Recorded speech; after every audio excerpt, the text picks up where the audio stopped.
Praise be to the name of God forever and ever. Wisdom and power are His. He changes times and seasons. He sets up kings and disposes of them. He gives wisdom to the wise and knowledge to the discerning. He reveals deep and hidden things. He knows what lies in darkness, and light dwells within Him. I thank and praise you, O God of my fathers, for you have given me wisdom and power. You have made known to me what to be asked of you. You have made known to us the dream of the king. Deuteronomy 4:30, in your distress, when all these things come upon you, you will return to God your Lord and listen to His voice. This is Nebuchadnezzar's dream. I looked and I saw a tree in the middle of the land. Its height was enormous. The tree was large and strong, and its top touched the sky. It was visible to the ends of the earth. Its leaves were beautiful, its fruit abundant, and on it was food for all. Under it the beasts of the field found shelter, and the birds of the air lived in its branches. From it every creature was fed. And these were the visions I saw while lying in my bed. I looked, and there before me was a messenger, a holy one coming down from heaven. He called out in a loud voice and said, cut down the tree, trim off its branches, strip its leaves, and scatter its fruit.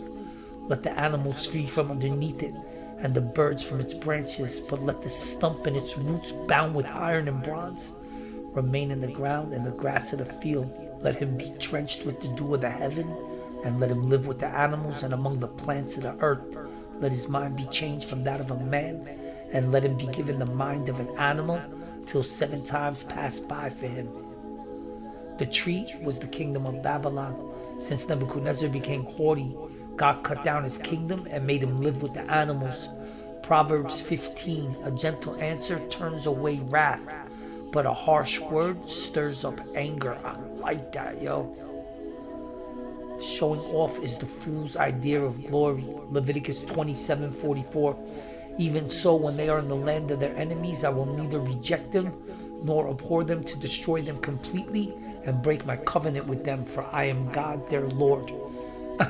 If any Christian comes up to you trying to convince you, Isaiah 53, Isaiah 52, you say, it's talking about Jesus. They can say, well, he broke the covenant. He's not with the Jews anymore.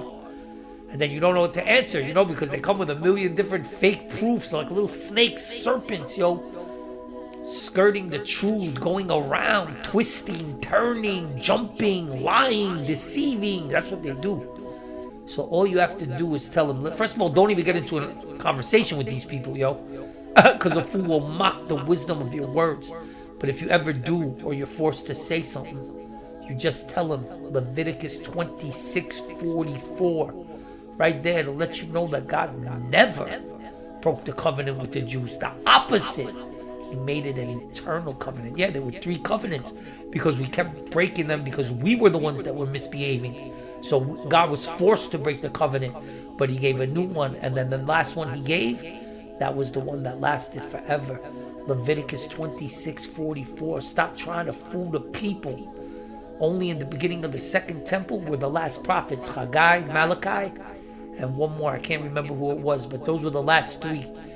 So that was already in the beginning of the second temple. So here you're coming hundreds of years later. Come on, man. Let's stop the nonsense, yo. He already let you know. I told you in my last video, it's the God of Israel.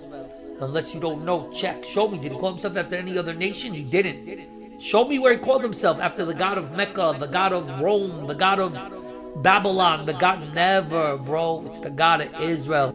It's always been the God of Israel. May he who takes wrath against our earlier enemies take revenge against our present ones. Amen. I like that, yo. Esther told Mordechai to tell the Jews to fast on Pesach to save them. And he said, absolutely not. So you know what she said to him? If the Jews cease to exist, then who's even going to keep Passover? Blessed are you, Lord our God, King of the universe, who gives a rooster understanding to distinguish between day and night, who gives sight to the blind, who releases the imprisoned, who straightens the bent, who clothes the naked, who gives energy to the weak and weary, who spreads the earth over the waters, who adjusts a person's footsteps, who provided me with all my needs, who guards Israel with power, and who crowns Israel with glory. The Lord is slow to anger and great in power. The Lord will not leave the guilty unpunished. His ways the whirlwind, and in the storm the clouds are the dust of his feet. He rebukes the sea and dries it up. He makes all the rivers run dry. Bashan and Carmel will wither, and the blossoms of Lebanon fade. The mountains quake before him, and the hills melt away. The earth trembles at his presence, the world and all who live in it. Who can withstand his indignation? Who can endure his fierce anger? His wrath is poured out like fire. The rocks are shattered before him. The Lord is good, a refuge in a time of trouble. He cares for those who trust in him.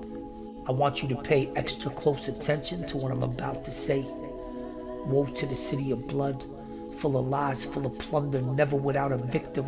The crack of the whip, the clatter of the wheels, galloping horses and jolting chariots, charging cavalry, flashing swords and glittering spears. Many casualties, piles of dead bodies without number, people stumbling over the corpses, all because of the wanton lust of a harlot, alluring, the mistress of sorceries, who enslaves nations by her prostitution and peoples by her witchcraft. I am against you, declares the Lord Almighty. I will lift up your skirts over your face. I will show the nations your nakedness and the kingdoms your shame. I will pelt you with filth. I will treat you with contempt and make you a spectacle. All who see you will flee from you and say, Nineveh is in ruins. Who will mourn for her? You will go into hiding and seek refuge from the enemy. All of your fortresses are like fig trees with their first ripe fruit. When they're shaken, the figs fall into the mouth of the eater. Look at your troops, they're all women. The gates of your land are wide open to your enemies. Fire has consumed their bars. Draw water for the siege, strengthen your defenses, work the clay, tread the mortar, prepare the brickwork. There the fire will consume you, and the sword will cut you down and consume you like grasshoppers. Your guards are like locusts, your officials like swarms of locusts that settle in the walls on a cold day. But the sun appears, they fly away, and no one knows where to. How long, O Lord, must I call for help, but you do not listen, to cry out to you in violence, but you do not save? Why do you make me look at injustice? Why do you tolerate wrong? Destruction and violence are before me. There is strife and conflict abound. Therefore the law is paralyzed and justice never prevails. The wicked hem in the righteous so that justice is perverted. Look at the nations and watch and be utterly amazed, for I'm about to do something in your days that you would not believe even if you were told.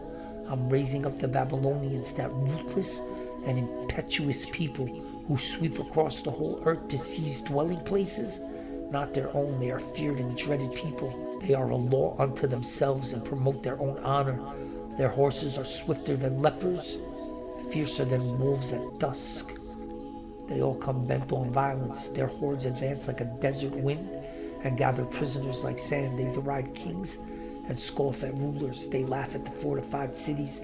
They build earthen ramps and capture them. Then they sweep past like the wind and go on. Guilty men whose own strength is their God. O Lord, are you not from everlasting? My God, my Holy One, we will not die. O Lord, you have appointed them to execute judgment. O Rock, you have ordained them to punish. I will sweep away everything from the face of the earth, declares the Lord.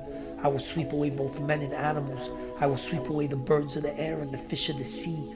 The wicked will only have heaps of rubble when I cut off man from the face of the earth, declares the Lord. I will stretch out my hand against Judah and against all who live in Jerusalem. I will cut off from this place every remnant of Baal, the names of the pagan and idolatrous priests, and those who bow down on the roofs to worship the starry hosts, those who bow down and swear by the Lord, and also swear by Molech, those who turn back from following the Lord and neither seek the Lord nor inquire of him. Be silent before the sovereign Lord, for the day of the Lord is near. At that time I will search Jerusalem with lamps and punish those who are complacent, those who are like wine left on its dregs, who think the Lord will do nothing, either good or bad. Their wealth will be plundered, their houses demolished. They will build houses but not live in them. They will plant vineyards but not drink of the wine. The great day of the Lord is near, near and coming quickly. Listen, the cry on the day of the Lord will be bitter, the shouting of the warrior there. The day will be a day of wrath, a day of distress and anguish, a day of trouble, ruin, a day of darkness and gloom. a day of clouds and blackness, a day of trumpet and battle cries against the fortified cities and the corner towers. I will bring distress on the people, and they will walk like blind men, because they have sinned against the Lord. Their blood will be poured out like dust, and their entrails like filth. Neither their silver nor their gold will be able to save them on the day of the Lord's wrath. With the fire of his jealousy, the whole world will be consumed, for he will make a sudden end to all who live on the earth. Don't let the pride of your heart deceive you. I love that, yo. Let me tell you what was inside of the Holy of Holies. The ark, the staff of Aaron, the jar of man, the oil of anointment, which was used to anoint the high priest, and the vessels of the tabernacle. Also stored in the Holy of Holies were the robes of the high priest that he wore in Yom Kippur. Babylon was defeated by Persia. Persia was defeated by Greece, and Greece was defeated by Rome. First Book of Kings 12:32 and 33.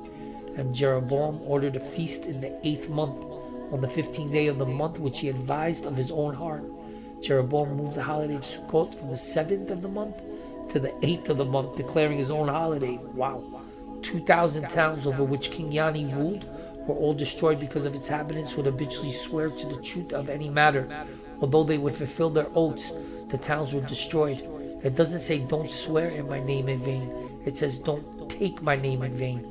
Meaning don't get used to saying my name unless it's absolutely necessary. Our sages relate that for a certain period of time, King Solomon was deprived of his throne and of his royal way of life, and was forced to go from door to door begging for charity to keep his body and soul together. One day he was met by a certain individual who recognized that he was actually King Solomon. The man took him to his home, prepared a great feast for him with much food and drink, but during the meal kept reminding him about the things related to his reign. He would say, does my Lord remember when he did this on that particular day, or did that on that particular occasion? Recalling his days as king, Solomon broke into weeping, and instead of partaking of the food and drink, he sat with tears flowing from his eyes. He rose and left. The next day he met another man who also recognized him. Would my Lord please come with me into my house and partake of some bread with me? Solomon answered, are you then also going to do for me what your friend did for me? The man, however, would not take no for an answer, and after much persuasion, brought King Solomon to his house. Know that I am a poor man, he told him, and there is only this salad of greens that I can serve you. Would you still like to share a meal with me? Solomon consented. He immediately gave him water for washing his face, his feet, and after bringing out the salad, sat down to the meal with him. During the meal, this poor man consoled Solomon and encouraged him, let not my Lord be overly troubled. For did not the Almighty swear to your father David that the royal line would not pass from his progeny? As it is written, God swore to David in truth, he will not turn back from it. Of the fruit of your body will I set up your throne. Psalms 132:11. He afflicts a man and then consoles, as it says for him, that God loves those he rebukes, as a father does the son in whom he delights. Proverbs 3:12.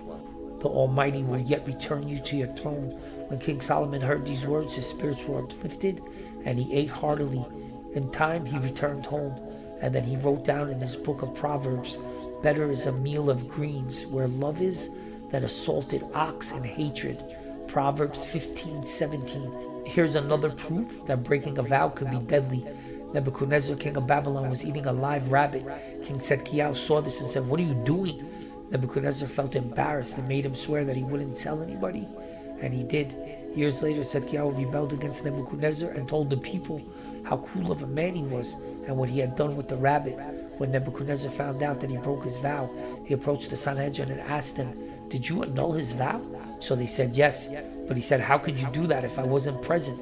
The law states that I must be present for you to annul his vow. With this, he killed all 70 members of the Sanhedrin, took Zedekiah's children, killed them in front of him, and then blinded him and led him into captivity. He made sure that the last thing he saw was his kids being murdered. God commanded Moses and the Israelites to take revenge and wipe out the Midianites. Ironically enough, Balaam had returned to Midian to collect his payment for the damage he inflicted on Israel. Instead, him and his children got killed. Pointers for giving constructive criticism. Focus on building up the other person and respecting their dignity. Don't deliver put-downs intended to inflict pain or insult, because these will be rejected. Avoid personal attacks and never shame. Be mindful of your emotions and your timing. Moses waited until the end of his life. Bide your time and speak when you and the recipient are both ready. Avoid offering any feedback to a person who isn't willing or ready to receive it. Clarify that the rebuke is about the situation and not about the person. Don't fall prey to overkill. Like Moses, speak briefly and to the point. Rather than focusing on what another is doing wrong, tell the person what he or she should be doing differently. Start by complimenting or acknowledging something positive that the person has done so that they'll be more receptive to your suggestions. End with an encouraging statement, placing your criticism between the two. Only speak if you're motivated by genuine concern and care. Beautiful, yo. Love that. Try to keep your composure. Take time to process and consider how the criticism can be used for personal growth. Avoid a combative reaction, especially if the admonishment is coming from someone who cares about you. The best response to criticism is to express appreciation. Thanks for pointing that out. I value your feedback. I'll work on it. Such a response creates an atmosphere of cooperation and prevents confrontation.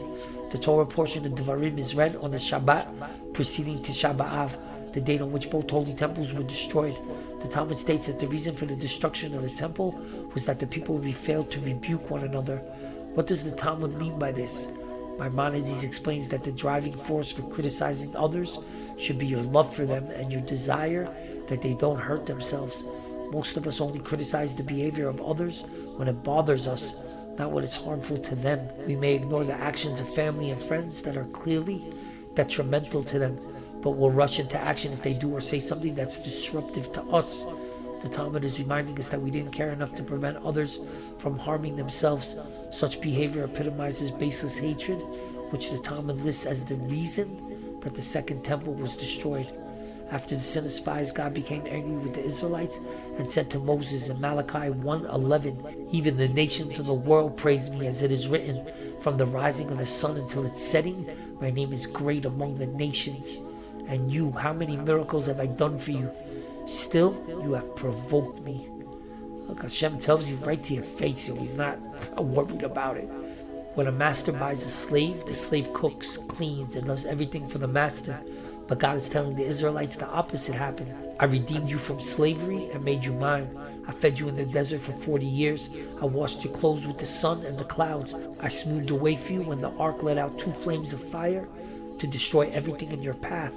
All the snakes and the scorpions were destroyed. I also used pillars of fire to light the way for you. And after all this, you still provoke me. Every time God wanted to destroy the Israelites, Moses jumped to our defense. When they were worshiping the golden calf, Moses said to God, "They're worshiping the golden calf because they just came out of Egypt, where all they did was worship idols. Not only that, you gave them so much wealth and cattle, they became horny." With the sin of the spies, Moses told God, "If you destroy everybody in the desert, the other nations are going to say that you weren't strong enough to save them after you took them out of Egypt." Numbers 14:14. When I saw that God's anger was so great, I began to worship and say, "The nations who hear this news will say that God was not able to bring his people to the land that he swore to them, and he therefore killed them in the desert." Hosea 2:10. I gave you much silver and gold, and you made it for an idol. Can never end on a negative note like that. So I just want to say, open up your heart to the words of the Torah that I just spoke. Listen to this video again. I will. I'm always going to be here for you, HaKadosh Baruch Hu. I absolutely love spreading your word, and I appreciate the opportunity you give me to do exactly that. I'm forever yours, forever and for always. Love you, Hashem.